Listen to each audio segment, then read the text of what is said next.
2025 was a weird year for Pokémon. Last year I made a video talking about how 2024 was kind of an empty one. It was a gap year for the franchise. One a lot of people would agree was very much needed. But we were looking forward to 2025 bringing a little more excitement back to the table. It was interesting to think about going into because there were a lot of possibilities for what could happen. Let's start with Pokémon Day. Christmas Day for Pokémon fans around the world. It's where we get the biggest chunk of news for the year on what's to come.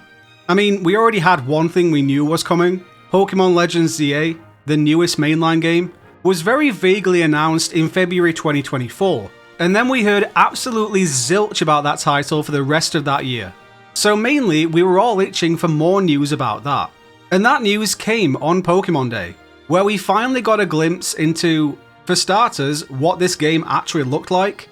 And to a lot of people's surprise, it was a game based in the present, not in the past like the previous Pokémon Legends game was.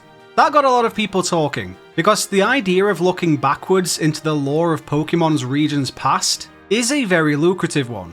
And with how rich in potential content the history of the Kalos region is, it seemed like a prime candidate to jump into in a similar vein to Sinnoh in Legends Arceus.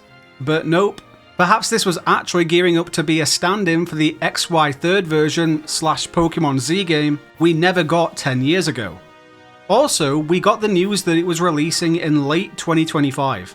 Another surprise for a lot of people who were predicting a summer release, and that was significant for a couple of reasons. One being that, yeah, we were going to be waiting a few months longer than a lot of people predicted, but also, it meant that there would be no flagship mainline game released in 2025. Legends ZA was taking that slot. We've pretty much always gotten the flagship mainline games every 3 years. It's like a machine that stayed ever consistent since the franchise began. But not this time. I think there's a couple of things to note in that. The first being that Pokemon games most probably need that extra year of development now. The last couple of generations have made that very clear in my view. And the second being that the Switch 2 was also released in mid-2025. I think Game Freak probably wants the 10th generation to be as big and impressive as possible. And the best way to do that is for it to be exclusively on the Switch 2. This is my own conjecture of course, but I think Gen 10 is going to be Switch 2 and that's it. So no Gen 10 in 2025, but we did get a surprise new game announced in its place. Pokémon Champions. A brand new Pokémon battle simulator that as of recording we still don't have a release date for. But we do know it's coming in 2026 at some point. This is a very significant game, because it appears to be taking over the reins for VGC going forward. That's the competitive side of Pokemon we see in the live events.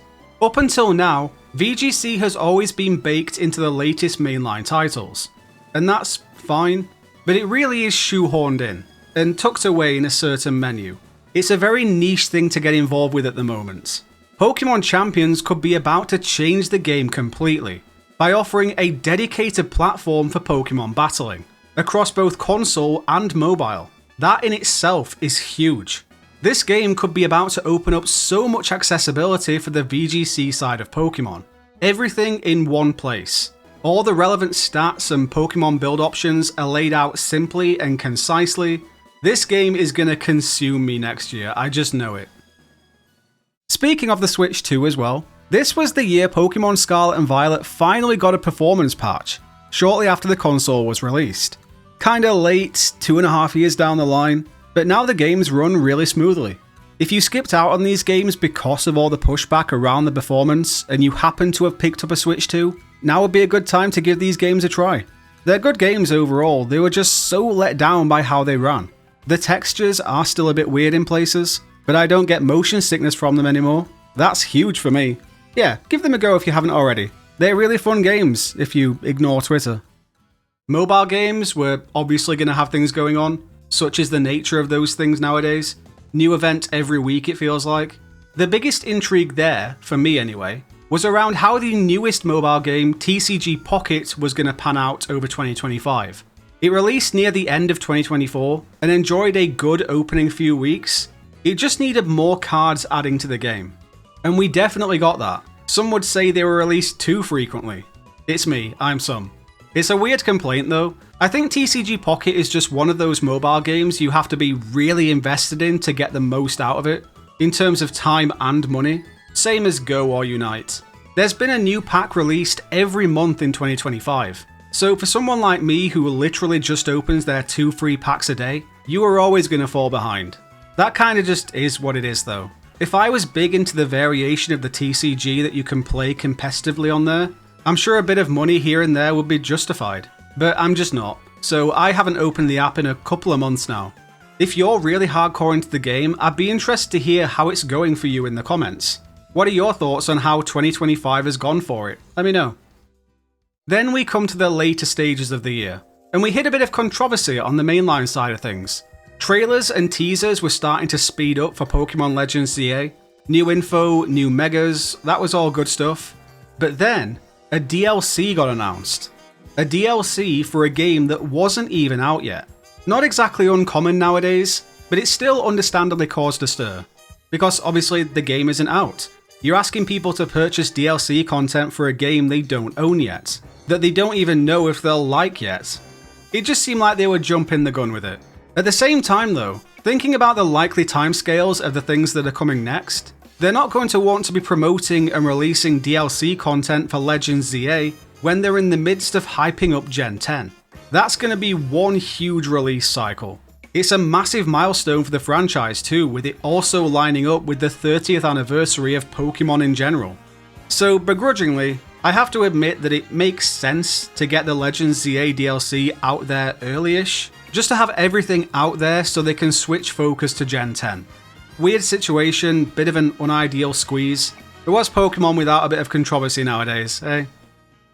Then in October, Legends ZA itself releases, and the reception was so-so.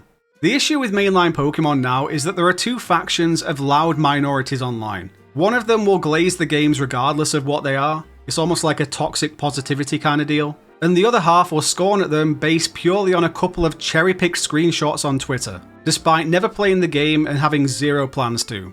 And then there are a larger majority of people in the middle who are kinda nervous to say anything either way through fear of being scolded by the other side. It's difficult, right? My very general thoughts on Legends ZA are that it's a fun enough game, it hasn't lit my dopamine receptors on fire, and I do get burnt out pretty quickly by the confines of one single city, but it's an enjoyable game. It's got some colourful characters, and a decent story, and Mega Evolution is actually kinda cool and relevant now. The average person who isn't on the pulse with all this online discourse around Pokemon games is probably just sitting there enjoying the games for what they are. I think that's something we can all strive towards in a way. The DLC definitely caused a bit more of a fuss when it did release on December 10th. It's got some interesting stuff in there, but there's no new areas. We can't really class Hyperspace Lumiose as a new area, let's be honest. And a lot of the side quests, arguably, could have just been patched in as a Daybreak style update like we got with Legends Arceus. So the frustrations and disappointments people are feeling, I think, are valid. I don't think this DLC is worth $30 myself, but a lot of people are enjoying it too. If you're into all the nitty-gritty stuff, you're more likely to get a lot of value out of it. I think this game is going to fade into obscurity pretty quickly. Once Pokemon Day hits, and we get that Gen 10 reveal, all the hype's going to be on that. But it's been a nice enough layover. 2025 hasn't been the year where everything kicked into high gear again. I think 2026 is going to be that year. But we've been given a lot of stuff to look forward to, and a new mainline game that either you're absolutely loving, or at the very least you would hope can tide you over until Generation 10 next year. And Cafe Remix is still a thing. Hooray! Let me know any thoughts and ramblings you have about Pokemon in 2025 in the comments. Please do drop a quick like on the video while you do. I'll catch you in the next one.